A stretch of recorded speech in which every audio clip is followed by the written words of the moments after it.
Good morning students. तो पिछले video में मैंने एक शाम के द्वारा शाम का उदाहरण देकर आपको बताया था कि टेंस कितने प्रकार के होते हैं और उनके अर्थ क्या होते हैं। आज हम प्रेजेंट टेंस, सिंपल टेंस या प्रेजेंट इंडेफिनिट टेंस के बारे में अध्ययन करेंगे। मैंने आपको इंडेफिनिट का अर्थ बताया था। इसका अर्थ होता है अनिश्चित, अर्थात इस टेंस के अंदर जो काम होंगे वो अनिश्चित होते हैं, निश्चित नहीं होता है, क्योंकि इसका अर्थ ही अनिश्चित होता है। तो इसका डेफिनेशन देखिए प्रेजेंट सिंपल टेंस या प्रेजेंट इंडेफिनिट टेंस की। तो इसका डेफिनेशन है, डेफिनेशन को हिंदी में परिभाषा के नाम से पुकारा जाता है। वे वर्ब्स या क्रिया या वाक्य जिनसे वर्तमान समय में काम होना प्रकट हो, ये काम तो वर्तमान में होगा, परंतु वर्ब से निश्चित समय का हमें क्या नहीं होता है, ज्ञान नहीं होता है, उसे प्रेजेंट सिंपल या प्रेजेंट इंडेफिनिट टेंस कहते हैं।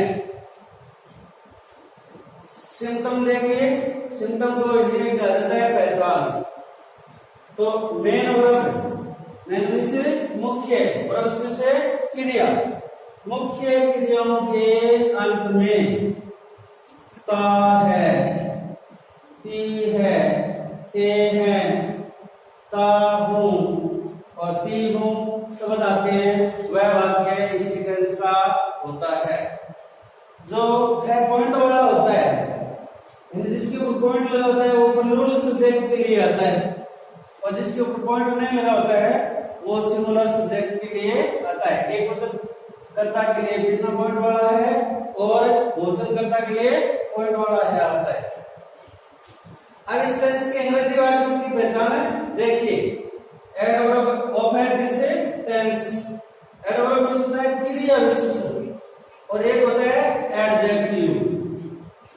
एडजेक्टिव, एडजेक्टिव होता है विशेषण, जो संज्ञा की विशेषता बताता है वो विशेषण कहलाता है, और जो क्रिया की विशेषता बताता है वो एडवर्ब कहलाता है। एडवर्ब में होता है क्रिया विशेषण, जो क्रिया की क्या करेगा, विशेषता बताएगा। इसे शॉर्ट में एडी से लिखते हैं, इसे शॉर्ट में एडीजे से लिखते हैं। एडजेक्टिव। तो एडवर्ब है दिस टेंस। इस टेंस में निम्नलिखित एडवर्ब्स दी हुई होती है, ये क्रिया विशेषण दिया होगा। अब इसकी एक छोटी सी ट्रिक है, सन, ऑफ, ग्रास। अब इसके अलग अलग शब्दों को क्या करेंगे, हम इसका एडवर्ब बनाएंगे। जैसे ये पहला है, इसका अर्थ हुआ सैंडम, फिर आ गया ओ का अर्थ हो गया ओकेशनली, फिर आ गया एन का बना नेवर, फिर ओ आ गया वापस, ओ का बन गया ओपन, फिर एफ आ गया, एफ का बना फ्रेंचली, फिर आ गया जी का जनरली, फिर आ गया आर का बना रेयरली, फिर ए आ गया, ए का बना ऑलवेज, फिर एस वापस आ गया तो इसका बना समटाइम्स। तो इतने शब्द तो हमने क्या कर लिए, इस ट्रिक्स के माध्यम से बना लिए। बाकी इसकी एडवर्ब ये है यूजुअली, बेयरली और रेगुलरली। ये एडवर्ब अंग्रेजी वाक्य के अंदर है। मेन वर्ब है ना, उसे तो पहले और सब्जेक्ट है ना उसके ठीक बाद में दी हुई होती है। एक बार फिर सुन लीजिए, ये एडवर्ब है जो मैंने अभी बताई है। इस एडवर्ब का अंग्रेजी वाक्य में प्रयोग कहाँ होता है वो देख लीजिए। यानी सब्जेक्ट के बाद और मेन वर्ब यानी मुख्य क्रिया से पहले इसका प्रयोग होता है। उसके बाद में इसकी एडवर्ब है इन द मॉर्निंग, इवनिंग्स। ये आपको अंग्रेजी वाक्य के अंत में मिलती है। या on Sunday, Monday, Tuesday, Friday, Saturday, इस प्रकार से दिन का नाम। ये इससे पहले ऑन है दिया होगा, ये भी आपको वाक्य के अंत में मिलेगी। यानी ये जो मैं बता रहा हूँ ये वाक्य के अंत में मिलेगी। उसके बाद देखिए ईच या एवरी में से एक से बताएगा, चाहे ईच दिया हो चाहे एवरी।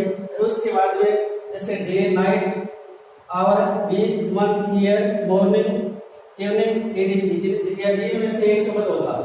ये भी आपको वाक्य के क्या होगा अंत में एडवर्ब है वो मिलेगी।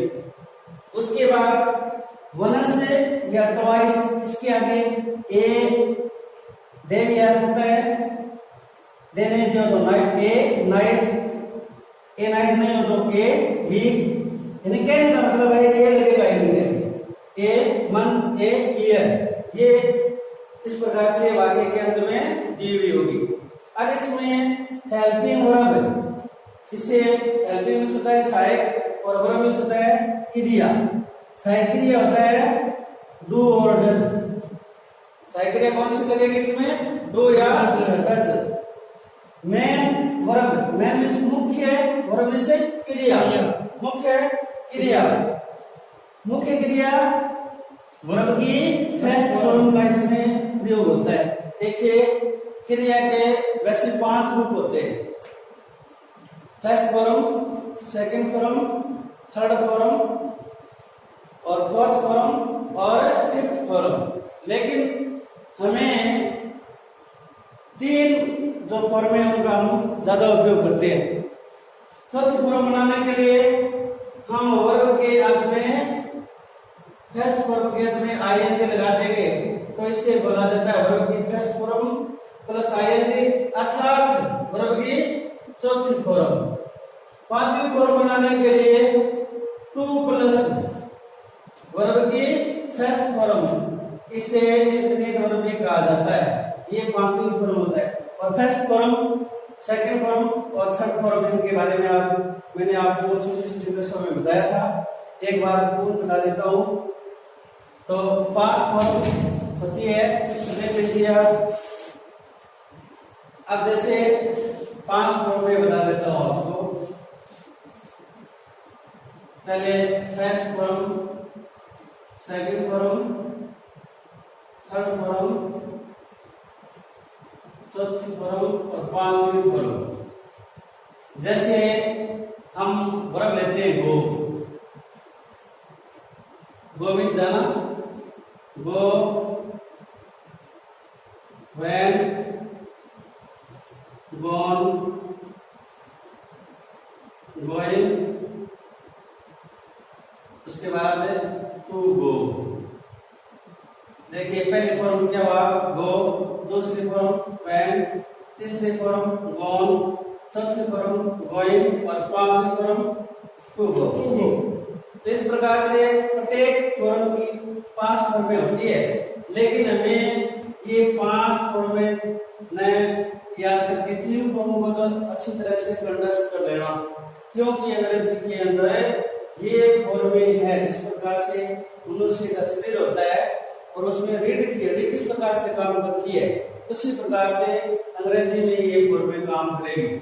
टेंस है तो टेंस इसी प्रकार से है। टेंस के ऊपर अंग्रेजी की सभी, यानी हम कह सकते हैं ये नीम है। क्या है? ये नीम है। और इस जब भवन की नींव मजबूत होगी तो उसकी नींव के ऊपर हम क्या है एक बहुत बड़ी बिल्डिंग है वो खड़ा कर सकते हैं। इसी प्रकार अंग्रेजी के अंदर ये टेंस है वो एक भवन की नींव की बातें काम करती है। और ये 6वीं कक्षा से हम क्या करते हैं आपको पढ़ाना शुरू करते हैं। अब मान लो आप 10वीं में आ गए तो कितना साल हो गए? 4-5 साल हो गए। तो इसके बाद में हम इसका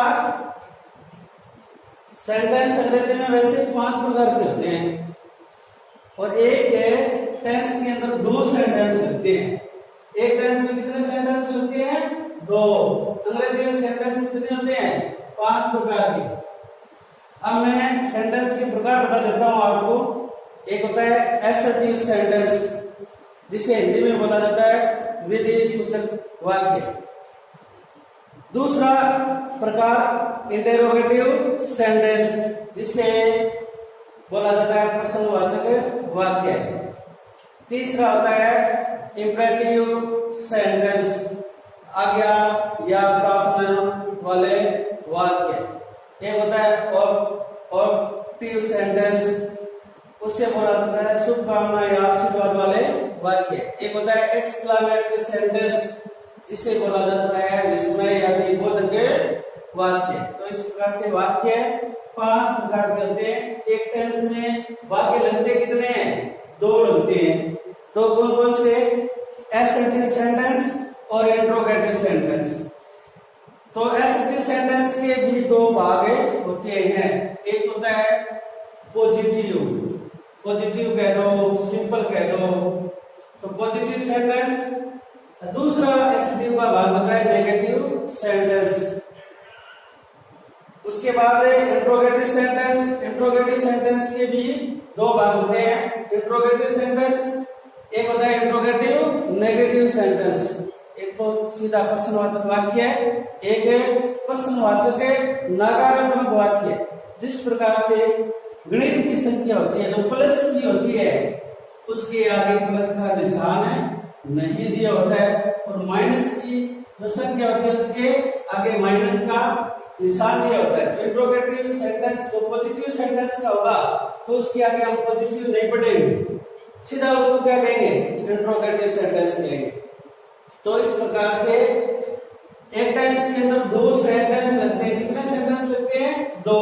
और उनके फिर भाग हो गए, जैसे एसर्टिव के 2 भाग, इंट्रोगेटिव के 2 भाग। इस प्रकार से 4 सेंटेंस। तो अब मैं आपको बता रहा हूँ सिंपल या पॉजिटिव सेंटेंस, जिसे स्वीकारात्मक वाक्य कहा जाता है। इसमें हम क्या करेंगे? बात को स्वीकार करेंगे, हाँ भरेंगे। और नेगेटिव सेंटेंस में नहीं शब्द का प्रयोग होगा, ना करेंगे कोई काम, तो वो नेगेटिव नहीं शब्द होगा, वो नेगेटिव है। नहीं शब्द नहीं होगा, वो पॉजिटिव है। तो स्वीकारात्मक वाक्य का सभी कोई भी स्वीकारात्मक वाक्य होगा, उसका सूत्र होता है subject plus verb plus object plus others. तो ये लिखा है मैंने SVO। इस S का बना सब्जेक्ट, इस V का बना वर्ब, इस O का बना ऑब्जेक्ट। तो उसके बारे में मैं बता देता हूँ थोड़ा सा इसके बारे में, सब्जेक्ट के बारे में। सब्जेक्ट हमेशा ही वाक्य के शुरू में आता है। इसका पहला अक्षर है हमेशा ही कैपिटल लेटर में लिखा होता है। कैपिटल लेटर यानी पहले पिछले का अक्षर, ये हमेशा वाक्य के शुरू में आता है। इसका पहला अक्षर क्या होता है? कैपिटल लेटर से लिखा जाता है। और ये 2 प्रकार का होता है, एक सिंगुलर और एक प्लूरल सब्जेक्ट। सिंगुलर सब्जेक्ट में आता है, जैसे देख लीजिए, सिंगुलर नंबर सब्जेक्ट, एक वचन में कर्ता। थर्ड पर्सन में आता है कि सी, इट, नेम, कोई व्यक्ति का नाम, जैसे राम, सीता। चाइल्ड भी सिंगुलर है। अब प्लूरल नंबर सब्जेक्ट में भोजनकर्ता में क्या आएगा? भोजनकर्ता में आता है फर्स्ट पर्सन। फर्स्ट पर्सन में आता है आई और यू, आई और वी। सेकंड पर्सन में आता है केवल यू। तो आई, वी, यू, ये क्या होते हैं? प्लूरल नंबर सब्जेक्ट होते हैं।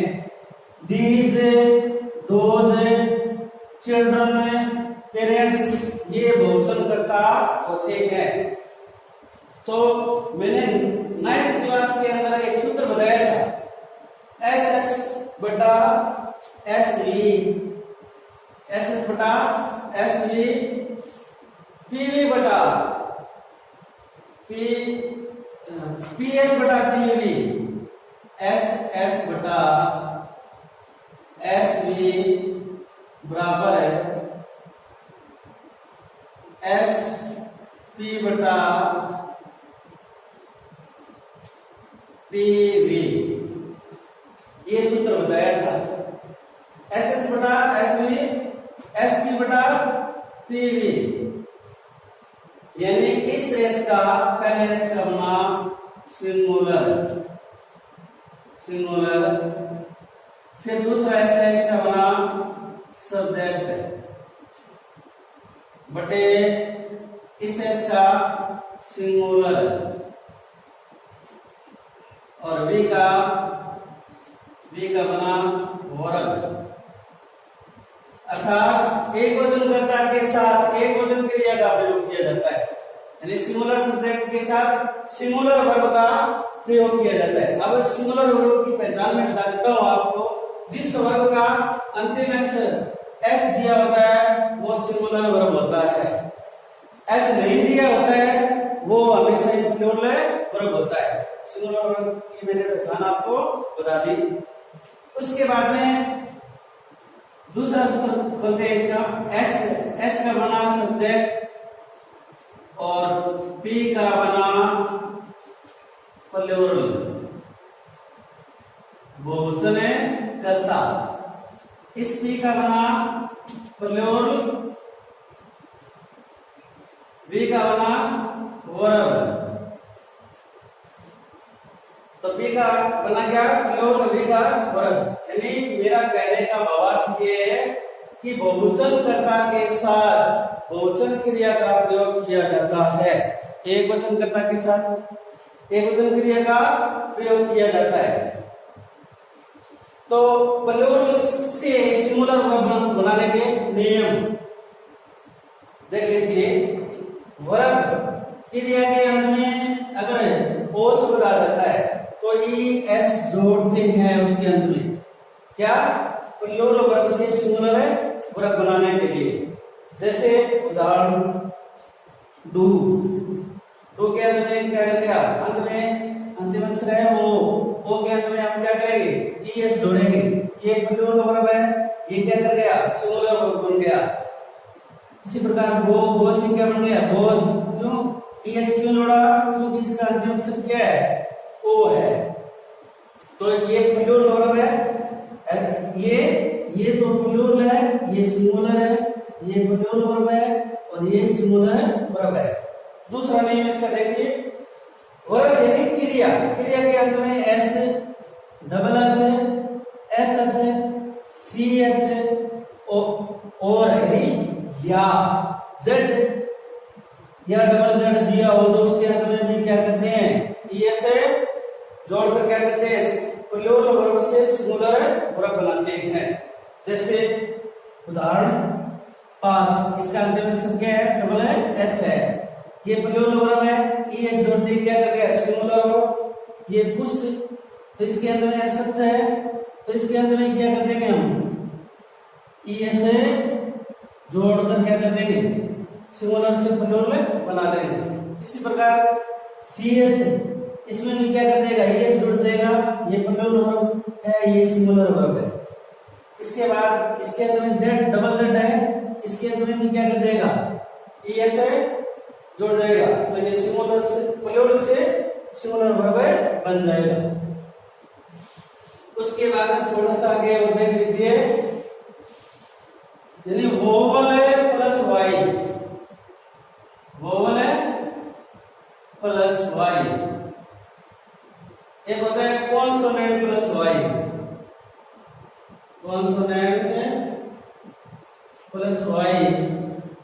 देखिए अंग्रेजी में टोटल अक्षर होते हैं 26, जिनमें से वोवल की संख्या 5 होती है, कॉन्सोनेंट की संख्या 21 होती है।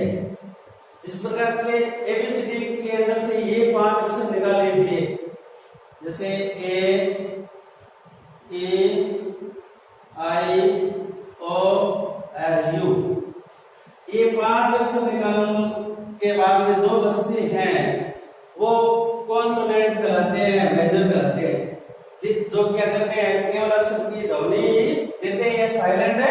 रहते हैं, लेकिन इनमें से एक अक्षर होता है वो होता है वाई।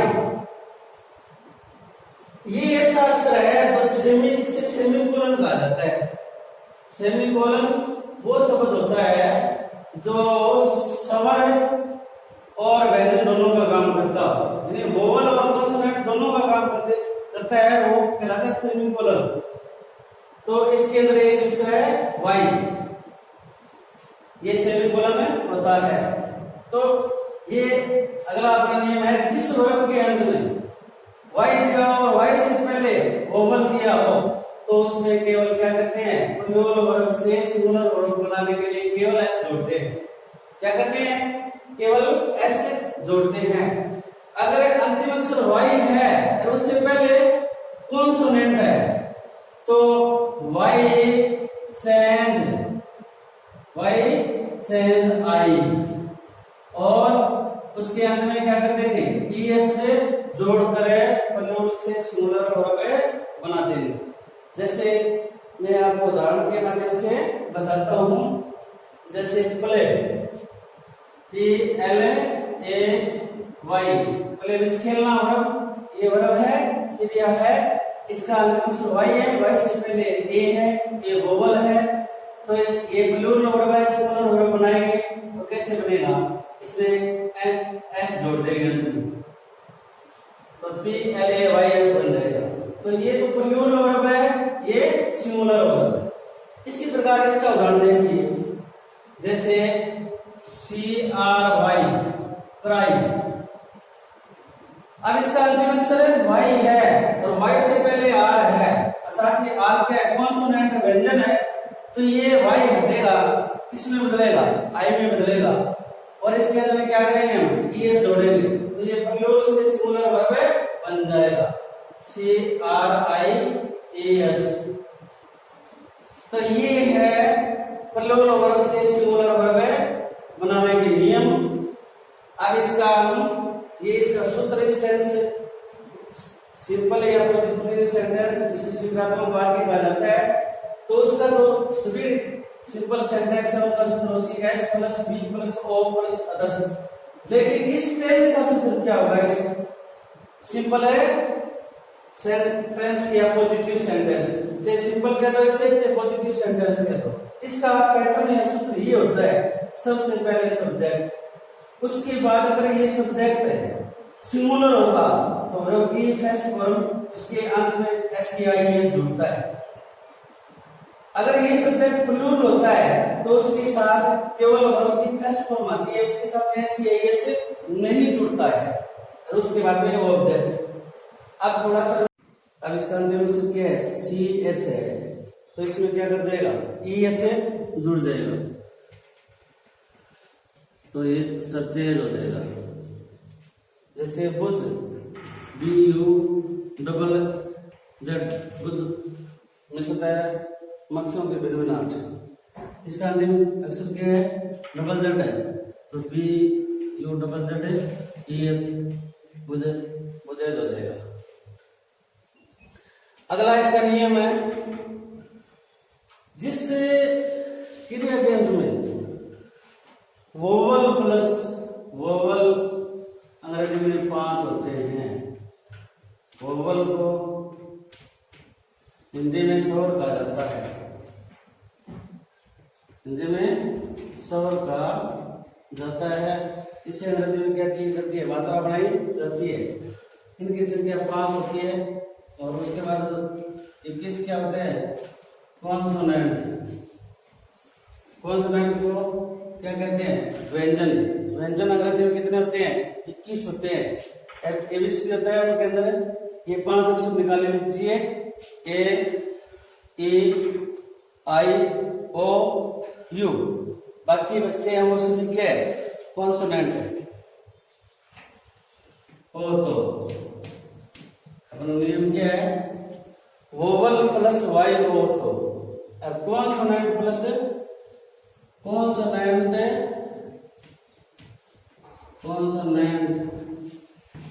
वाई हो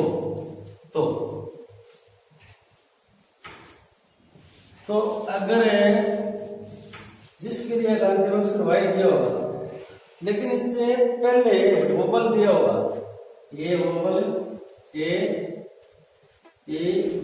आई ओ यू, ये 5 है। इसके बाद में वाई दिया हो तो उस क्रिया के अंत में एस जुड़ता है। अगर अंतिम अक्षर वाई है और उससे पहले एबीसीडी में से ये 5 अक्षर निकाल लीजिए, बाकी बचते वो कॉन्सोनेंट होते हैं वो दिया होगा, और उसके बाद में वाई दी हुई होगी वाई, तो वाई हट जाएगा और वाई आई में बदलेगा और उसके अंत में एस जुड़ता है। ये ध्यान रखना है। क्या ध्यान रखना है? अगर वोवल के बाद वाई दिया हो तो उसमें एस जुड़ता है, कॉन्सोनेंट के बाद में वाई दिया हो तो वाई हटेगा, आई में बदलेगा और ई से जुड़ता है। जैसे एग्जाम्पल या उदाहरण देखिए, प्ले PLAY, अब क्या वाई आई में बदलेगा या नहीं बदलेगा? क्यों नहीं बदलेगा? इसके लिए का अंतिम अक्षर वाई है और वाई से पहले इन 5 में से एक है, 5 में से एक है, तो इसमें सीधा क्या कर देगा? ऐसे जुड़ जाएगा, वाई हटेगा नहीं और नया आई में बदलेगा। इसी प्रकार प्रे PRAY, प्रे में से प्रार्थना करना, ये भी इसी रूल में है। अंतिम अक्षर वाई है, वाई से पहले ए वोवल है तो ये वाई हटेगा नहीं, सीधा एस जुड़ जाएगा, प्रे से प्रेज हो जाएगा। इसी प्रकार दूसरा देखते हैं इसमें कॉन्सोनेंट वाले में, जैसे ट्राई TRY। अब इसका अंतिम अक्षर देखिए क्या है? वाई है। क्या है? वाई है। इससे पहले क्या है? आर है। आर क्या है? कॉन्सोनेंट है। तो वाई क्या करेगा? हटेगा, इसमें बदलेगा, आई में बदलेगा और फिर क्या करेंगे? ES जोड़ेंगे। तो ये ट्राई ट्राई कोशिश करना, ट्राई हो जाएगा TRIES।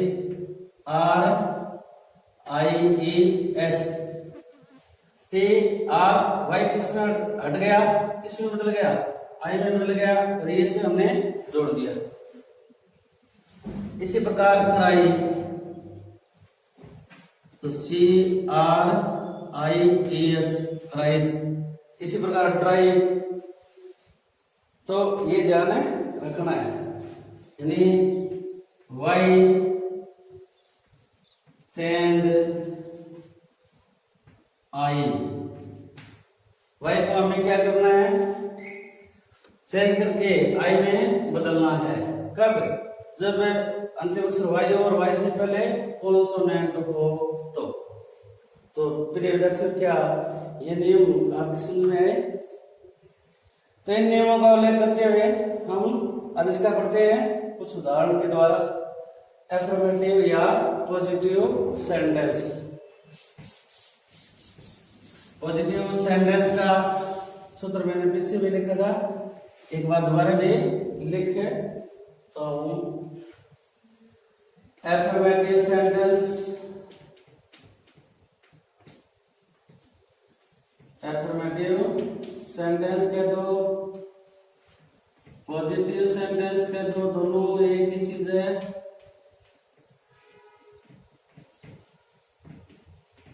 अब इस टेंस का सूत्र मैंने क्या बताया था आपको? सबसे पहले इसका पैटर्न या सूत्र पीछे में मैं लिख चुका हूं और दोबारा भी लिख देता हूं। सबसे पहले सब्जेक्ट। अब ये सब्जेक्ट सिंगुलर होगा तो वर्ब की फर्स्ट फॉर्म प्लस इसके साथ या तो एस जुड़ेगा या ES जुड़ेगा, और ये सब्जेक्ट प्लूरल होगा तो उसके साथ न तो एस जुड़ेगा ना ES जुड़ेगा, केवल वर्ब की फर्स्ट फॉर्म का प्रयोग होगा और उसके बाद आ जाएगा ऑब्जेक्ट। ऑब्जेक्ट के बाद में अदर्स, यानी बचा हुआ वाक्य, बचा हुआ शब्द, वाक्य नहीं सॉरी, बचा हुआ शब्द। जैसे उदाहरण के द्वारा हम समझते हैं, राधा राधा एक मधुर गाना गाती है। राधा एक मधुर गाना गाती है। अब ये है फिर ध्यान दीजिए, अगर यहाँ पर पॉइंट है के ऊपर तो आप समझना करता प्लूरल है, पॉइंट नहीं है तो करता क्या है, सिंगुलर है। तो राधा एक मधुर गाना गाती है, क्या ये वाक्य इस टेंस का है या नहीं? तो देखिए हिंदी में पहचान, इसके अंदर में क्या है, थी है शब्द है, तो ये वाक्य किस टेंस का है, प्रेजेंट है, इंडेफिनिट टेंस या सिंपल प्रेजेंट टेंस का है। एक गीत को गाने का काम किसने किया, राधा ने किया। ये क्या हुआ, सब्जेक्ट हुआ। गाती है ये क्या है, वर्ब है।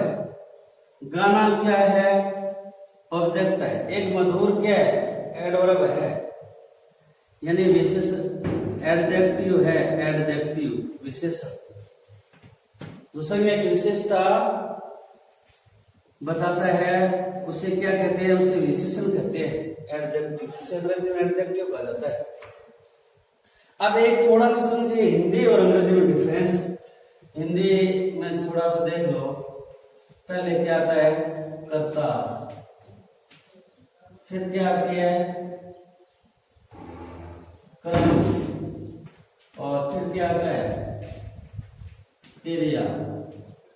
अब अंग्रेजी में देखिए, इंग्लिश में देखिए आप, कर्ता किस स्थान पर है, कर्ता ही आता है, लेकिन अंग्रेजी में कर्ता के बाद वर्ब आती है, क्रिया आती है, क्रम नहीं आता है, और वर्ब के बाद क्या आता है, ऑब्जेक्ट। तो ये हमें थोड़ा सा क्या करना पड़ेगा, इसको संतुलन करना पड़ेगा, क्रिया को अंग्रेजी में पहले लाना पड़ेगा और क्रम को बाद में ले जाना पड़ेगा, ये ध्यान रखना है।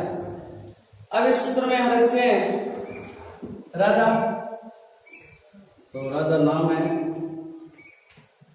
और नाम हमेशा क्या होता है, सिंगुलर होता है। गाना किस में होता है, सिंग, SING। अब क्या वर्ब के साथ हम SEIS जोड़ेंगे या नहीं, सिंग वर्ब आ गया अपने पास, तो राधा सिंगुलर है, सिंगुलर है तो इसके साथ क्या करेगा, SEIS जुड़ेगा। जो मैंने नियम लिखाए थे उसमें तो ये जुड़ते थे। अब जिसके अंत में वो अक्षर नहीं होंगे उसमें केवल क्या करेगा, S जुड़ेगा। तो राधा सिंगुलर है, इसलिए ये सिंगुलर सब्जेक्ट होगा, तो वर्ब को भी हम क्या करेंगे, सिंगुलर वर्ब बनाएंगे। मैंने आपको पहले बता दिया था, सिंगुलर वर्ब का अंतिम अक्षर अगर S दिया होता है वो सिंगुलर वर्ब होता है, इसलिए दिया होता है वो प्लूरल वर्ब होता है। तो ये सिंगुलर सब्जेक्ट के साथ सिंगुलर वर्ब का प्रयोग किया जाता है, प्लूरल सब्जेक्ट के साथ प्लूरल वर्ब का प्रयोग किया जाता है।